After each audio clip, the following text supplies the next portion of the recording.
Good evening, everybody. Happy Sunday. Welcome to another fantastic Cook Along Live. Tonight, we're going to be doing shrimp scampi. Now, shrimp scampi is actually fairly simple and pretty quick to do, so we might not be here as long as you would expect us to normally be here. And generally speaking, it's pretty simple. It's just butter, garlic, and shrimp, and then pasta or bread. That's really all that there is to it for a traditional shrimp scampi. I'm going to be adding a couple of other things to mine just because I think it makes it a little bit tastier. Feel free to leave those things out if it's something that you don't want to add, if you want to stay more traditional and kind of do the regular version of shrimp scampi, which is totally fine. There's nothing holding you back from doing that. Now, let's get started. The first thing we want to do is make sure that you get a pot of water boiling. I've got a pot behind me, which you can't see in this camera, but you might be able to see in this one. Over here at my stove, we're going to get this guy going. And you want it on high because we do want it to start boiling. We'll get the flame just to cover the bottom of the pan or the pot. And then I have in my sink over here, you guys should probably be able to see them, I've got my shrimp. Now these are individually frozen, individually quick frozen once they're caught, so they're just as good as any shrimp that you're going to catch fresh. Usually the ones that are quote-unquote fresh in the seafood aisle are actually frozen and then defrosted anyway. Shrimp cooks at room temperature, so they usually try to kind of keep these guys frozen as much as they can. We're going to turn on some water, and we're going to let the water run over the shrimp, and we don't have to turn it on high. You just want it on a trickle. But this is the quickest way to defrost your shrimp, and you want it on cold. Don't put hot water on these. You'll actually cook the shrimp. So we're just going to let these guys defrost a little bit. I'm going to move them and just kind of stack them just so that the water kind of gets on all of them, and that'll help them thaw out quite a bit quicker. While we're waiting on these guys to thaw out, we're going to take care of a couple of other things over on our cutting board, so I'll see you back over there.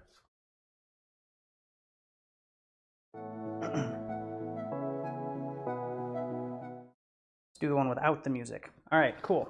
So back at our cutting board, where we're going to get started is we're just going to pick off a couple of parsley leaves, and if you haven't already, grab about 5 or 6 basil leaves. Again, this is if you want to do the version that I'm doing, not the traditional version. The traditional version has parsley but no basil. With the basil, we'll just take our biggest leaf, we'll stack it down first, and then what we'll do is we'll take all of our smaller leaves and just kind of put them on top of it right here.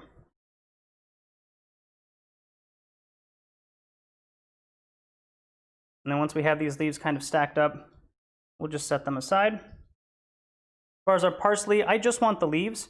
And what I mean by the leaves is I don't want, let me just pull this guy out. Hey, come on, buddy. I don't want all of this down here. This is a really thick stem. It's not going to be super tasty, and it's not going to add anything to the dish, other than just being kind of a big, chalky, kind of crunchy thing in the middle of the dish. So what I like to do is kind of find where the parsley branches out. So in this case, we can see 3 leaves of parsley kind of sticking out of this guy. I'll just pinch it right there, and that'll be the leaves that I'm taking from this. That way you're not getting too obsessive compulsive about it, but you're only getting the nice gentle bits, the pieces that you can chew or chop really finely. Same thing up here. I've got 2 actually branches here, or 3 branches that are kind of separating.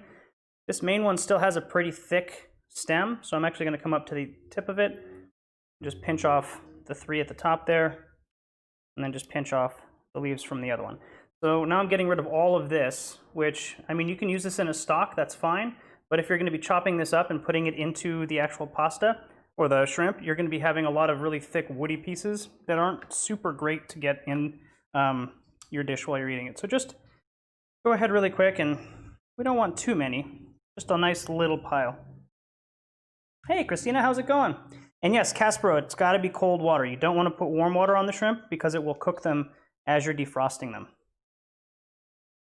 And you don't want to cook them yet. Shrimp is actually a very, very delicate protein, and it cooks at room temperature. If you just leave it out on the counter, it'll actually start getting pink. So it is actually, in a way, kind of cooking. So here we go, just a small pile of parsley. I don't need too much.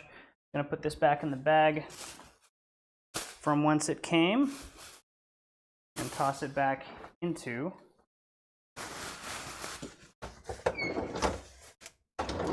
my fridge. All right, so we've got our basil, we've got our parsley. We're going to start with our shallot now.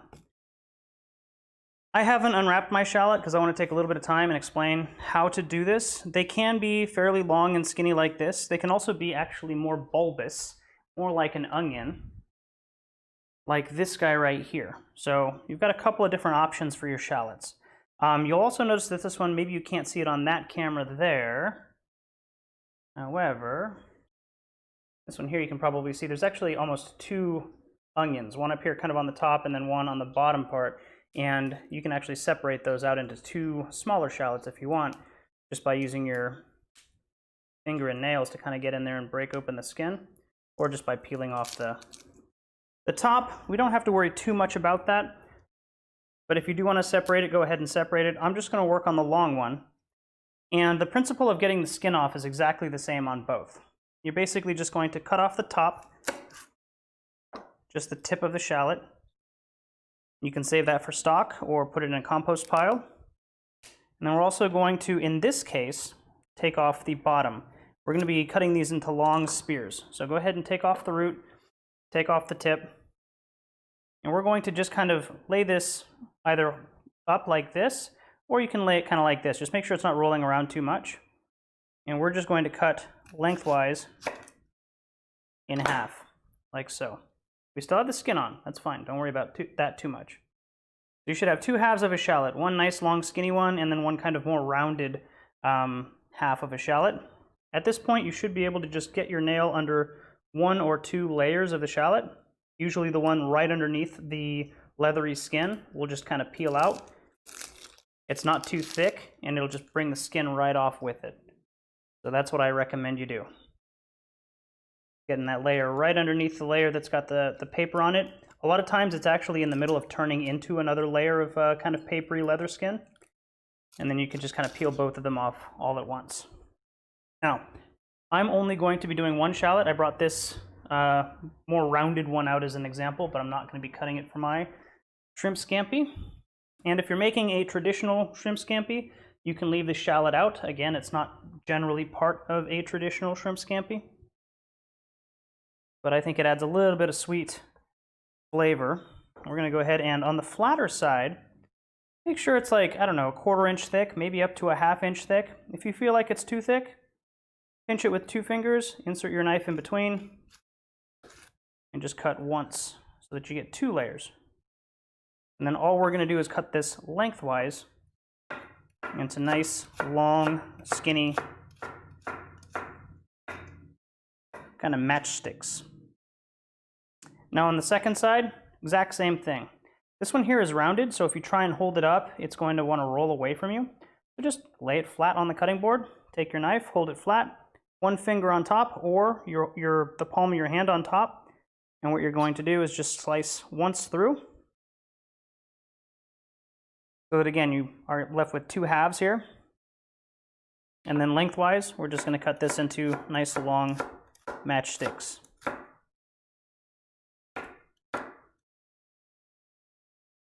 And this is a spicy shallot. I'm starting to tear up over here. I'm going to set that over on the side. Now what we're going to do, I'm going to run over and check on my shrimp real quick. And we'll see what it's looking like. So my shrimp is mostly the way defrosted, which is great. I'm just going to go ahead and grab the ones that might be a little bit more frozen and make sure that they're under the stream of water so that they continue to defrost. Still cold water, remember. I'm going to put the rest of these guys, see if I can stack them up a little bit better. And I've just got this like trickling on them. You don't need a very, very high power stream of water or anything like that. Waste as little water as possible. If you happen to have a sous vide pump, don't put these in the actual water that the pump is pumping, but you can put them in a plastic bag and like suck out as much of the air as you can so that the shrimp are in contact with the plastic, and then run that at the lowest temperature. That'll also defrost this, chicken, meat, anything else very, very quickly without wasting any water. This way we are wasting a little bit of water, but not an easy way to avoid that really when it comes to shrimp and defrosting them, without cooking them anyway. I'm going to leave them there, and we're going to come back over here and continue with our prep.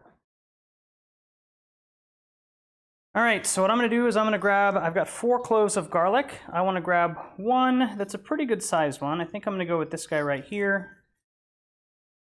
I'm just going to go ahead and give him a nice little love tap. I'm going to take the curved side and kind of lay it so that the curved side is down. So like that. And then just give him a nice little tap on top.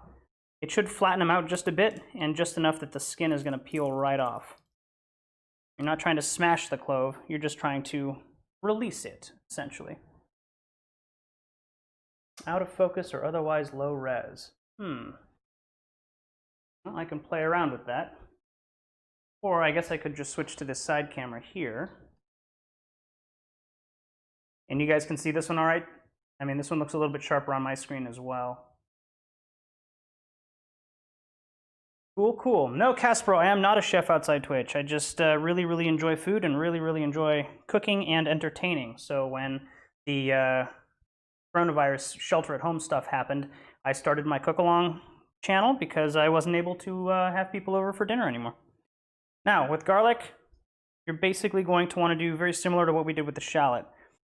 Just kind of hold it up like so, pinch it, and just run your knife straight down. And we're going to try and get out of this clove maybe 3 slices. So I've got 1, 2, 3. This is a pretty flat clove, but if it was a thicker clove or like more rounded, what I would want to do is actually try to cut off a side, make sure that it's I have a flat surface to cut on, and then use that up against the cutting board. This one here is pretty flat, so I can actually just set it down and it won't go anywhere. I'm going to cut this guy into matchsticks. I'm going to go pretty thin on this. You can also use a microplane if you just want to grate this down. I find that doing little chunks gives a little bit of a milder flavor in this particular dish and kind of prevents you from burning it. And then we're just going to pile them up and then cross-cut it this way to get a nice little dice. We're going to be doing this with the other garlic cloves as well. The reason we're starting with this one separately is because we're actually going to marinate our garlic just a little bit. So I'm going to grab a bowl over here and put our garlic in that bowl. And then we'll go check on our garlic real quick. The fun thing about garlic is it always sticks to your hands. It's always kind of a pain to get it off, but you know, you got to do what you got to do. All right, so I'm going to leave this here. We're going to go back to our, not that view, but we'll go to this view. And our shrimp are defrosted enough for what I want to do with them, so that's perfect. I'll go ahead and turn the water off. And then this guy. Rotate it down like so you guys can see the shrimp. And what we're going to do is peel these guys. Now the shrimp that I got are already deveined and already kind of sliced. So this makes it super easy for me. If your shrimp are not, all you're going to have to do is take a knife and cut a little slit here. That will separate the shell from the shrimp. And also you might see a little bit of a, basically their digestive tract in there. And if it looks kind of sandy, you'll want to just use your finger or the back of a knife to kind of pull it out. Now, I like to peel these shrimp just by grabbing one side of this shell, grabbing the main part of the back of the shrimp, and then just kind of working the shell off, almost like I'm taking off a sock. And it should get all the little legs off and peel off nice and clean. Now, with this guy here, I'm going to go ahead and set him in this little bowl that I've got. Just happens to be clean. And I'm going to continue to peel off the rest. And I can hear that the water is boiling behind me. And it's a nice low boil, so that's good. And what I'm going to do is just peel off all of these shells. You'll notice that I am saving the shells. They may come in handy in a little bit. We'll see how that kind of works. And I'm leaving the tails on. You don't have to if you don't want to. If you want to just kind of peel the whole thing off, that's fine. I'll show you how to do that. Once you kind of finish peeling off the outer shell, like so, all you have to do on the tail here grab right at the bottom where the meat ends and the actual fan part of the tail comes off, and just pinch at the bottom, and it should pop the tail piece right off. Again, I'm going to save all the shell pieces, and put all the shrimp pieces in my little bowl that I've got over on the side. Go ahead and finish these guys. I have 10 shrimp.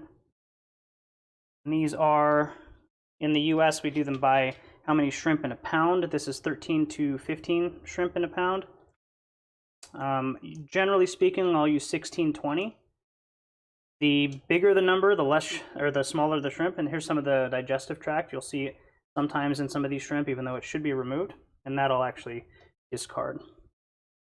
Again, the higher the number, the smaller the shrimp, because the more of those shrimp are going to be in a pound of, shrimp, basically. So I like to go for something that's kind of a moderately large size. It doesn't have to be giant. Tonight I decided to try something a little bit larger, and I think these will work pretty well. Here's still a little bit frozen, but that's fine. The main point of defrosting these guys is to get the shell off. Cooking them, it won't matter if they're still a little bit icy.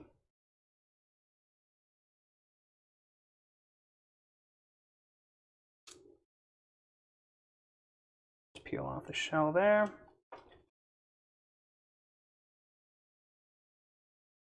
Okay, here's still a little bit icy, but the shell is coming off, so that's the important part. If any of them are still frozen to the point where the shell is not coming off, it's still stuck, go ahead and just run them under a little stream of water for about a minute, and it should actually melt all of the residual ice. Sometimes putting them in a little container like this and trying to defrost them, the water obviously can't run over every surface of every shrimp, so some of them may remain a little bit frozen. But just some cold water, not warm at all, like just as cold as your tap will do, as long as the water's not ice water. Then we'll just peel off all of those shells.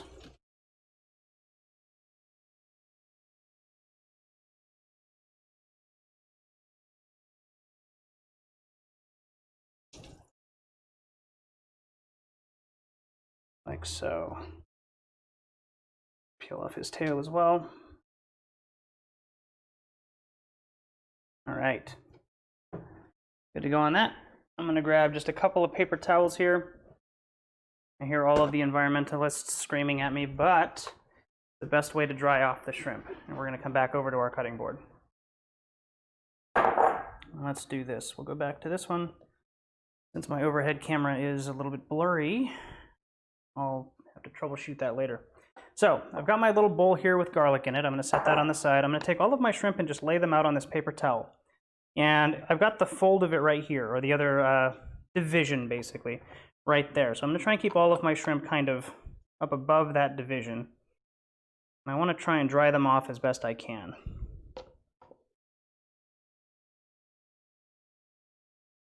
So we'll go ahead and get these guys spread out like so. Set my little shrimp bowl over on the side. And then I'm just going to pat them dry. I'm not pushing too hard on them. I'm just getting all the surface moisture off of them. Yeah, Jeremy, I'm sorry. I don't know why that one is out of focus. It must have been when I turned it on or something. It autofocused on the board. It's a really old camera. It's like probably 12 years old. So it's possible that it at some point needs to be upgraded, but don't have any plans yet. I'll just play around with it and see if I can figure out that focus. So we got our shrimp. They're nice and dried off. I'm going to go ahead and put them right here in the bowl. And you know what? I've changed my mind. I'm actually going to remove the tails. I'm just going to pinch the tails off and put them into the bowl. And then again, I'm saving these tails because we may want to make a little bit of a stock, like our own little mini stock here. Okay, no tail on him. No tail on him. Slide this over. And then again with the shrimp, grab the end here and just kind of pinch, and the tail should slide right off. And there's a little bit of digestive tract there, so I'm going to peel it off. And so here what we're doing is we've got some garlic in this bowl. We're going to add a little bit of olive oil and we're going to toss it, and then we're going to set it aside while we get some of the other stuff going. So it'll have about 10 minutes to kind of give a little bit of a mini marinade and get some of the garlic flavors a jump start in the actual shrimp themselves before we add them to the pan. All right, I'm gonna keep this and set it on the side as well. Can reuse that to dry things off. I'm running back over to the sink real quick to grab some of those shrimp shells. I'm just gonna set these guys over on the side for now. We may use them, we may not, just kind of depends on how things are looking. That looks good. I'm gonna grab just some regular olive oil, not extra virgin. Extra virgin has a lower smoke point, so it'll actually burn if you add it to a too hot pan. Olive oil, regular olive oil, or light olive oil will actually work a little bit better for this purpose. So I'm gonna go ahead and use my tongs here to just kind of mix things up. Now, the flavor of the garlic will actually be absorbed a little bit more by the oil, which is why we're adding the oil to this. It's a fat-soluble flavor, and the olive oil is a fat. So by mixing the garlic in with the olive oil and the shrimp, there's a higher percentage that the shrimp is going to actually absorb the flavor of the garlic before we put it into the pan. And we're actually kind of pre-oiling our garlic, so when it goes into the pan, we won't need as much oil in the pan, although we are going to be using quite a bit of oil for a shrimp scampi. All right, these guys are nice and mixed. If you want, you can season them here. I think I'm going to do that as well. Just a light dusting of salt, not too much. And maybe a little bit of a dusting of pepper. I'll just give that another little mix. Make sure that it all gets covered. You can absolutely use your hands if you want to use your hands to kind of toss these things around. Since I've got the tongs and I'm not using them on anything else, might as well use them for this. I'm going to take this and just toss it straight in the fridge. They're not going to be in there for very long, so I don't mind leaving this uncovered. If you're going to have them in longer, like a 30-minute marinade, if you guys get these kind of set up and then like, hey, I'm going to come back and cook this later, cool. Set them up, a little bit of plastic wrap over, it'll keep them from drying out. But again, we're just throwing them in there just for a second so that they don't come up in temperature too high. That'll just kind of let them chill, literally and figuratively. Awesome. So now we're going to go ahead and start with our pan. Now this is going to be fun because I really should get this coming from the overhead cam, but I'll just move this guy over like so. You guys can see it on that little host cam, but that's fine. How does that look? That look all right? Now I have to kind of like look around that to see everything over there, but that's fine. Yeah, 10 pixels is definitely not as flavorful. Hey, Kat, you know, I think that it's just because I started as an aviation YouTube channel, and these are on a channel that doesn't have very much cooking content on it yet, Caspero, so I think that that's why I haven't grown that fast. You know, putting too many different types of content on one channel doesn't work that well. So I'm actually considering possibly creating a second channel specifically for cook-alongs, and we'll see. I'm thinking about it. Awesome. So we got our pan here. We're going to get this on just medium to medium-low. We don't want it up too high. As far as a favorite brand of olive oil, I love, oh God, Colavita, whatever they have a really good balsamic vinegar. These guys right here. Colavita. They also have an awesome extra virgin olive oil. I haven't been able to find a regular olive oil from them, so I just buy Star or Bertolli or, you know, whoever for the regular olive oil.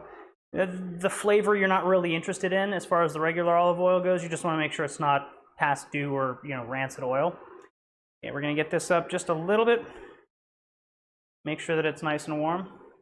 Also, Caspero, I mean, by all means, if you know people who are interested in doing cooking or cook-alongs once a week or any of that kind of stuff, forward them to my channel. I'd love to get more viewers on here.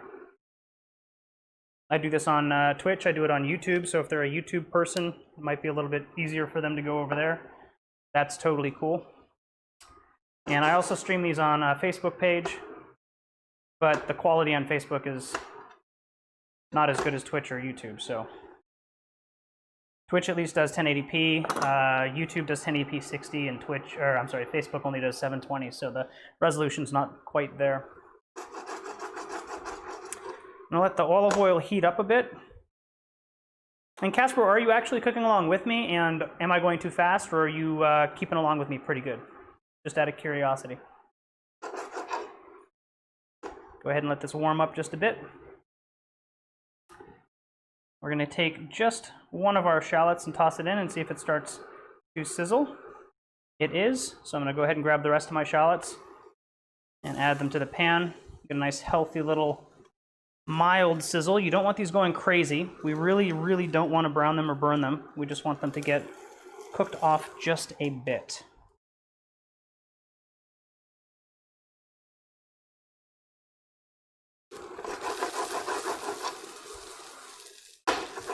Spread them out, break them up. That looks great. While we're waiting on these, awesome, Caspero. I know you mentioned earlier you can't wait to cook along, so I was just curious if you were actually cooking along or not. We're gonna let those kind of cook down. While those are cooking down, I'm gonna go ahead and chop up my parsley. I'll just hazard a shot at this one. It looks like it's sharper. Did it autofocus and fix itself? I'm basically going to bunch this up into a little cigar, or like a little bundle, and then using my hand as kind of like a claw, use that as a kind of a guide as to where to put my knife. And then I'm just going to slice right through this once. Make sure my thumb and my pinky are behind the rest of my fingers so I don't cut myself. And I'm not in any rush, so I'm just going to leisurely cut them. And then I'm going to go line them up kind of in a little bit of a column. 3 fingers just on the tip of the knife, about an inch back. And then I'm just going to rock the knife up and down with my right hand while holding the tip down against the cutting board. And this lets me dice through them real quick. And again, I'm not in a hurry. I'm just going kind of casually. You really don't want to chop your herbs up too much. You can actually bruise them, and it'll give them a little bit of an off flavor. So I try and only do one at a time. And then if I still have a couple of big pieces, I might just go through and specifically target the areas that I want to chop, as opposed to going through the whole pile again.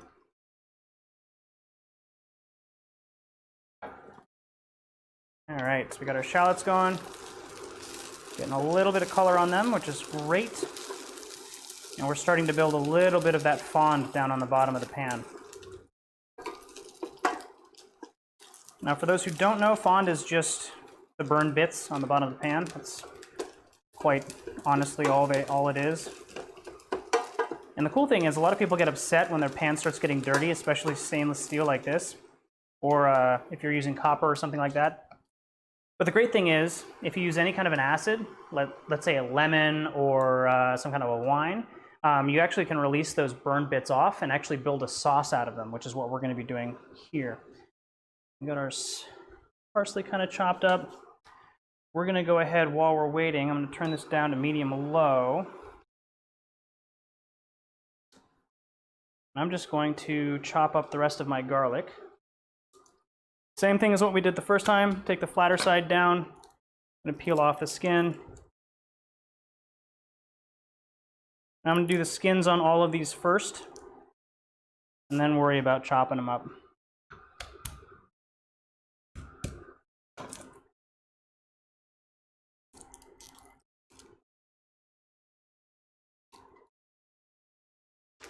Task switching is usually the biggest thing that slows down cooking. Thinking about what you're moving into, as opposed to just keeping your mind focused on one thing at a time. It'll actually slow you down quite a bit. There we go.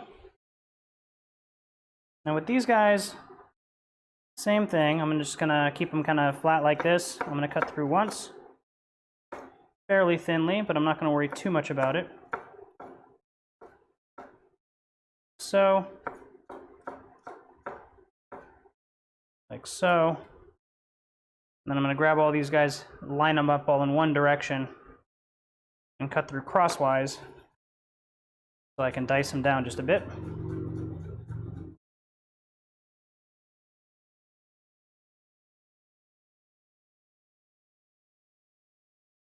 Again, you can grate these guys down if you want, but you're going to have less time if you grate them down to put them into the actual pan before they start burning. So I like a nice little dice when I'm doing shrimp scampi. Something like that, straight into the pan. You may need to add a little bit of oil if things are drying out a little bit. So we'll put in just a bit more oil. There we go. Get this back up to medium. And we'll get it moving around. We're not going to cook the garlic for very long, just about a minute. And we're starting to get that really, really lovely garlicky flavor, garlicky aroma in the kitchen.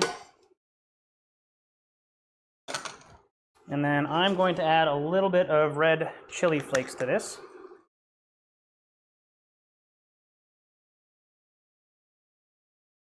I like it a little bit on the spicier side, so I'll add just a little bit more.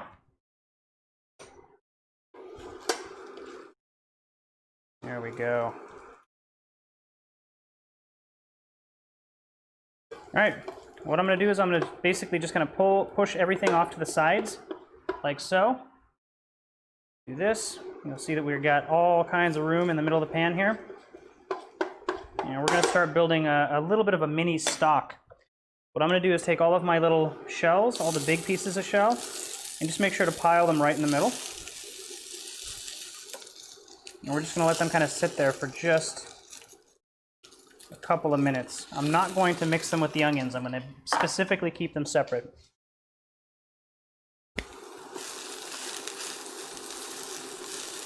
And what I want them to do is they're going to start getting pink because you're cooking the shell, and they're going to leave a little bit of a fond on the bottom, and we're going to use that as kind of a base for our sauce. We're actually building flavor by doing this.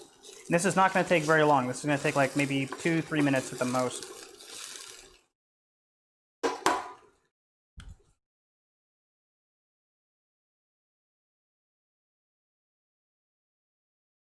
Huh, yeah, there's no digital zoom on it, so that's kind of a weird thing. It's an optical only camcorder.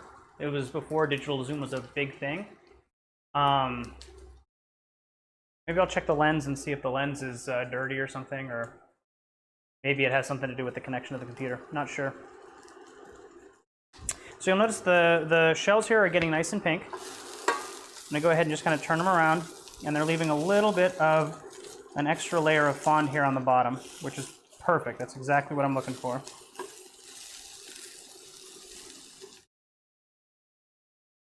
And I'm going to grab my shrimp back out of the fridge. And we're going to pull these shells out and replace them with the shrimp.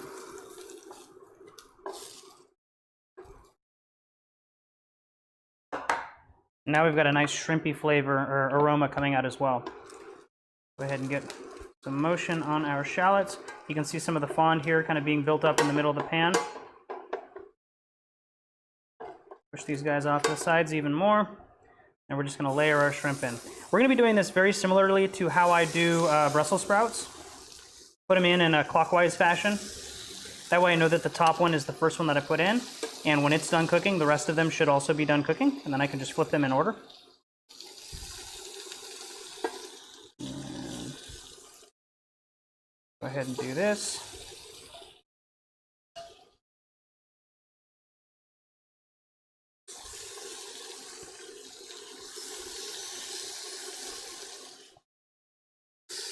Now one right there in the middle. We'll set this off to the side.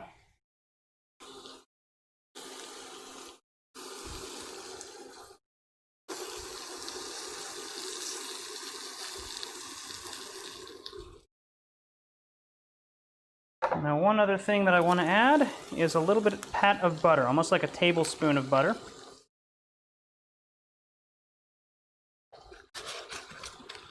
I'm just going to put that right there. Just kind of let it melt into the shrimp.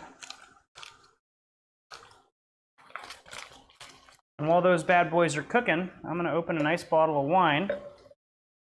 Got a pretty good bottle of, entry-level, decent white wine here, just some Cupcake. It's about a $10 bottle of wine, nothing super fancy. But this is what I'm going to be cooking with. You should never cook with like a table wine. You should always cook with something that you would be willing to drink. And this is a really, really nice Pinot Grigio. It's good. Yum. Now that has nothing to do with the dish. I'm kidding. I'm kidding. It is. That's going into the dish later. Get some of our butter kind of put in there. Maybe turn the temperature up just a bit. Now that depends. If you like your shrimp with a nice crusty exterior, turn the temperature up. Maybe pull out some of the shallots so that they don't burn. If you like a more tender shrimp with just like the nice kind of light pink exterior, then absolutely just leave it at low or medium low and let them kind of cook nice and gently.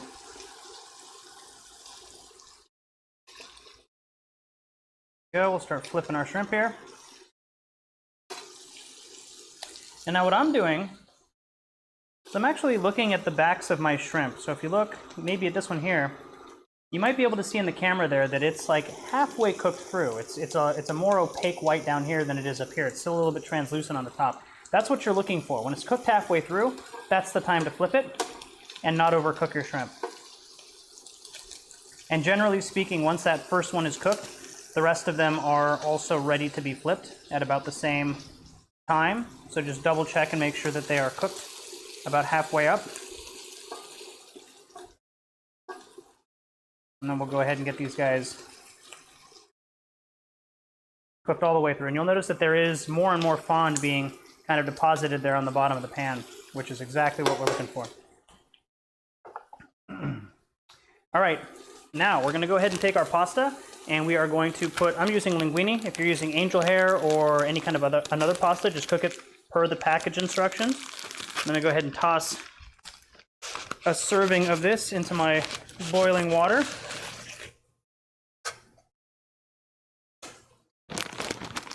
And get it cooking.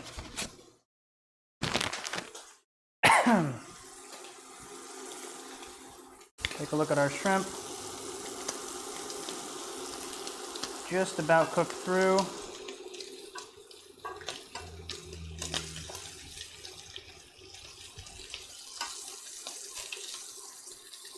Gonna separate them off the bottom of the pan, but that's great because they're leaving a lot of brown bits down there. And we're cooking this again on kind of like a medium high. We're not going crazy with the heat. We don't need to sear these guys. Shrimp cook very quickly at low temperatures. All right, last thing, I'm gonna add a little bit of salt to my pasta water because I want some flavor in the pasta.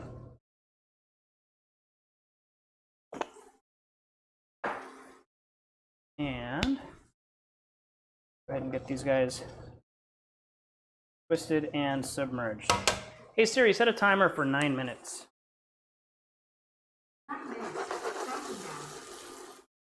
Awesome, awesome.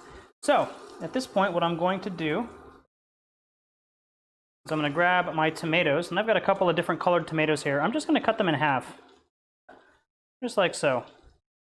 Nothing crazy. Just want to get some nice tomato flavor in here. These guys are not part of a traditional shrimp scampi. It's just something that I like to add for a little bit of an extra acid kick. And I'm going to pull out my shrimp and set them aside. They're all cooked, so I'm just going to put them in my serving bowl. It's the same type of a bowl, but this is a different one than the one that we use to marinate.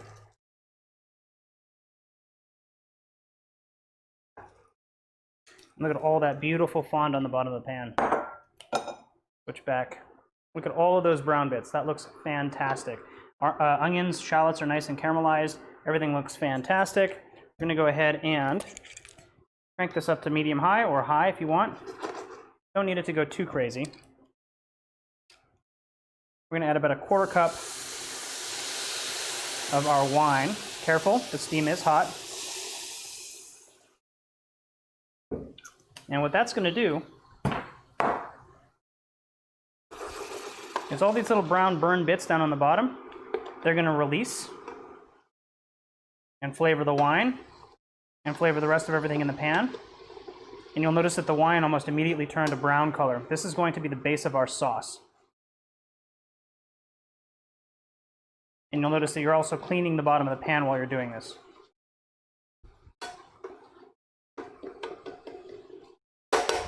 There we go. We'll turn that back down to medium. I'm just going to sprinkle my tomatoes in through here, and they're going to start kind of breaking down. I'm going to put them cut side down if I can. Come on, there we go.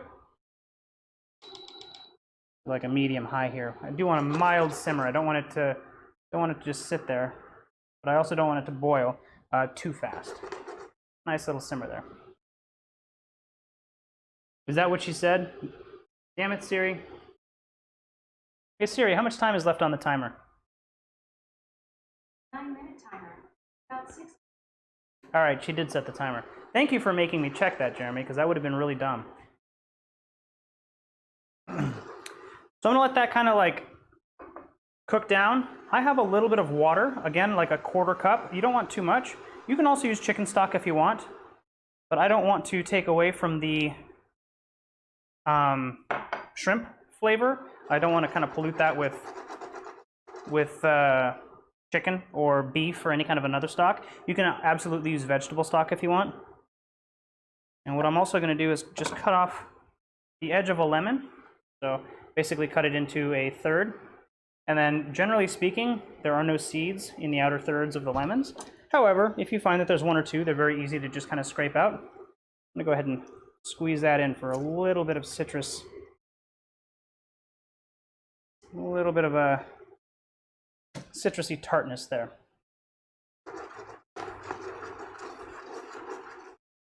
Oof, and it smells amazing in here. I'm also going to add half of my parsley. And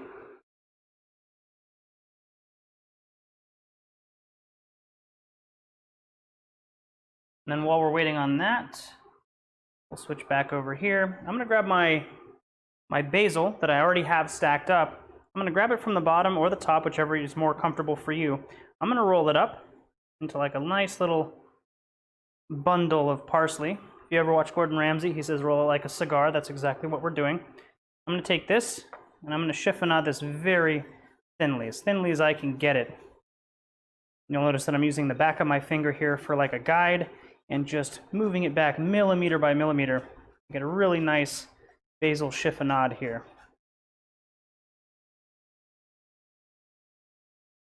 And this basil we are only going to chop through once. We're not going to go through a second time. We're not dicing it. We just want a nice basil chiffonade, something like that. I'm not adding that until the very end. Basil is a very delicate herb, and it'll actually start kind of browning and oxidizing when you add it to something hot like a stock or like a sauce that you're making. Cool, cool. I'm gonna wipe off my knife real quick. We're gonna take about 2 tablespoons of butter. And really, shrimp scampi is essentially butter. Butter, oil, and shrimp. I'm gonna go ahead and drop those into the sauce over here.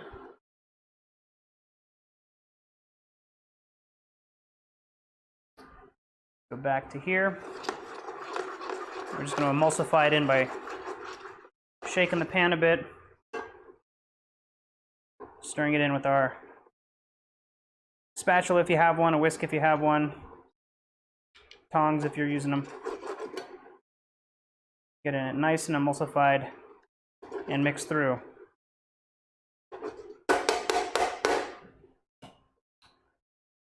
And we're going to get our shrimp, put them back in as well. You can just pour them in, along with any juices that are accumulated in the bowl.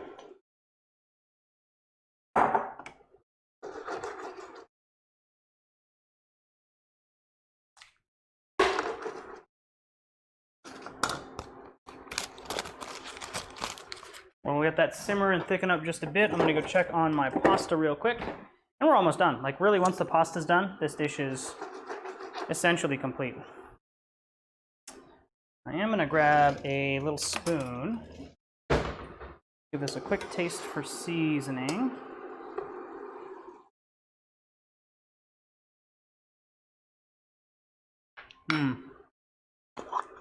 And just a little bit of salt.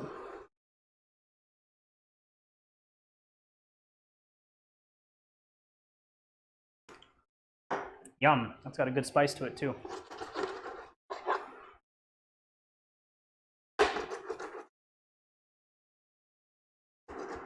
And you'll notice that as we're letting it cook off, all of this steam is essentially just moisture, water, evaporating out of the sauce. The sauce is gonna thicken and thicken and thicken. We are gonna add a little bit more water with the pasta, so I'm not worried if this gets a little bit too thick. However, I don't want it to dry on the bottom of the pan. That's not what we're looking for here. Now I'm gonna try and find my microplane grater so that I can grate that Parmesan cheese, but I don't know where it went. I cleaned it earlier, and I thought I put it in one of my drawers and it vanished. Where'd you go? Oh, here it is. Found it. Not in the drawer I usually put it in. Hey Siri, how much time is left on the timer? 9 minutes. 1 minute. 1 minute, 16 seconds. All right. Yes, Kitty absolutely is ready for the shrimp. I'm gonna come over here and take a look at my pasta. Grab a noodle. Cool it off on my cutting board, see how it's cooked. Looking for a nice al dente. Probably needs that extra minute. You'll notice the bubbles are getting a lot more kind of sticky, if that makes sense. They're more pronounced. You're getting a nice sheen on the bottom, but the bubbles are looking like they're turning almost into like a glass. That means the sauce is cooking down quite a bit. We probably timed this perfectly. And you also notice that if you like wipe it, it's thick enough to where it doesn't quite fill in the gaps anymore. Now, if you get to this point and you still have a couple minutes left on your pasta, you can always add a little bit of water. So I'm just gonna steal it straight from my pasta bowl or my pasta pot. I can absolutely just do that. And that loosens up the sauce and buys you a little bit of time. Hey Siri, stop.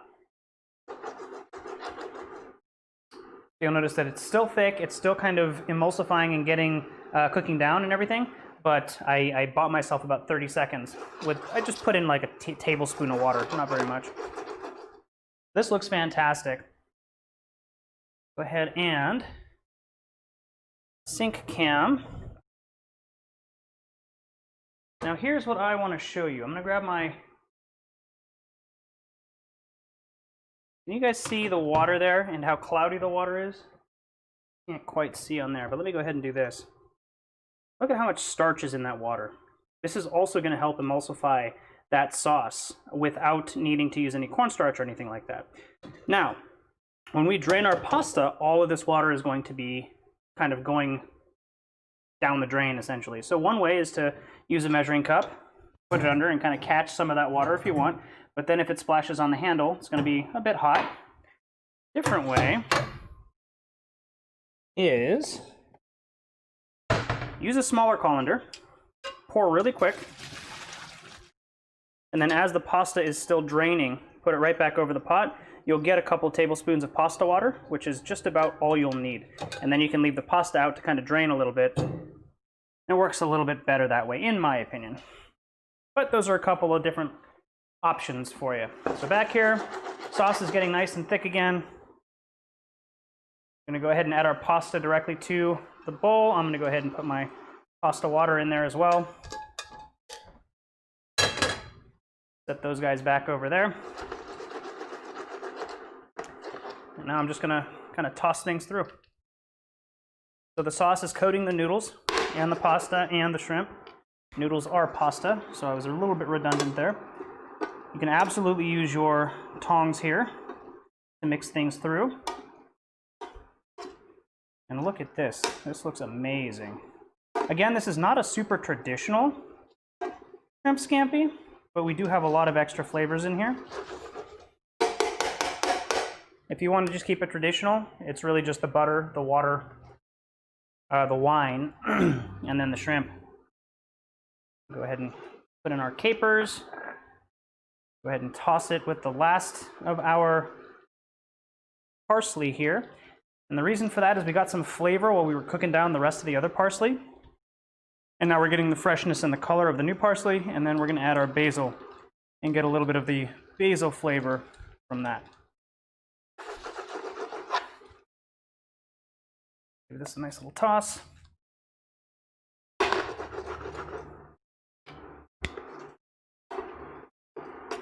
And look at that, all of that brown, all the brown bits on the bottom of our pan, you'll notice they're not there anymore. They've all kind of gotten brought up by the wine that we used and by creating a pan sauce out of them.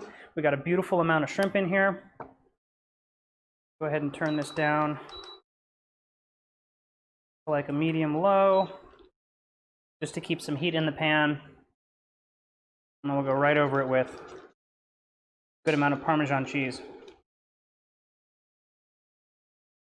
You can also absolutely make the shrimp part of this, the shrimp scampi part of this, without pasta. If you would rather serve this over a nice piece of toasted bread, toasted sourdough works amazing. But I personally like it better as a pasta dish. Look at that. That looks amazing. Grab my serving bowl, set it right here. And my cat figures that now is the perfect time to throw up, which is awesome. Let's go ahead and I'll do this.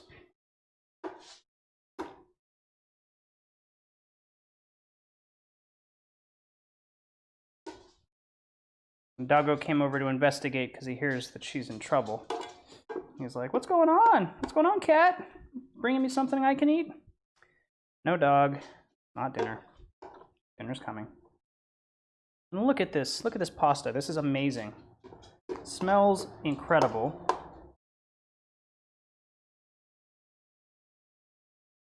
And the best part is I get leftovers for lunch tomorrow. Go ahead and scrape the rest of this out into the bowl. Now, cleaning this is going to be super easy. It's really just going to be rinsing it with water because we brought up all of the brown bits that we had down there. Everything else in here is actually pretty easy to clean up as well. This,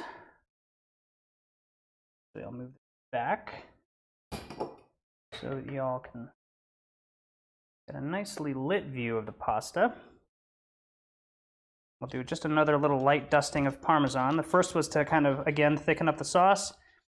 Give it a little bit more seasoning because the Parmesan itself is pretty salty.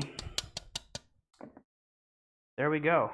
Beautiful bowl of shrimp scampi, kind of a personalized version of shrimp scampi. This is a delicious, easy dish you can put together any weeknight.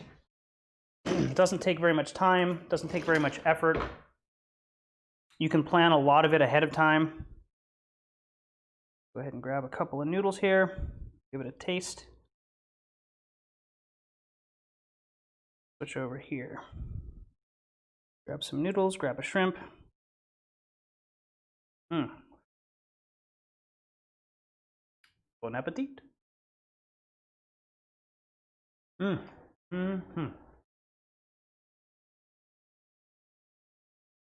is good. Definitely buttery. Obviously, we put 2 tablespoons of butter, 3 tablespoons of butter in there. Good flavor from the wine. Perfect amount of seasoning. That little bit that we added at the end was awesome. And we're getting just a little bit of the Parmesan flavor, so a little bit of nutty saltiness, and then the sweetness of the shrimp just, brings everything together.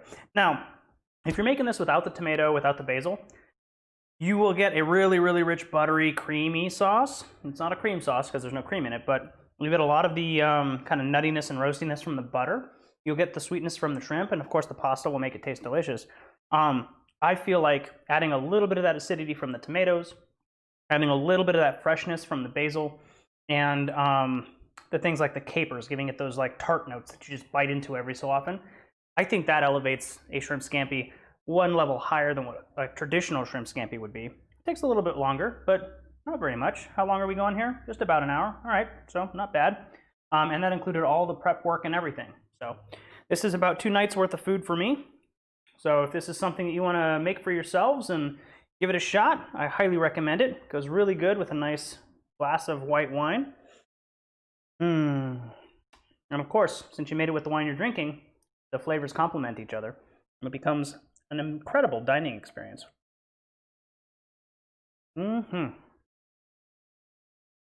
Yeah, for some reason, this camera actually does make things in the pan look a lot more dark than they actually are in person. So they did look a little bit dark on the screen, but they were fine in person, and they taste delicious right now. So I don't think I burned them. I'm happy with them either way.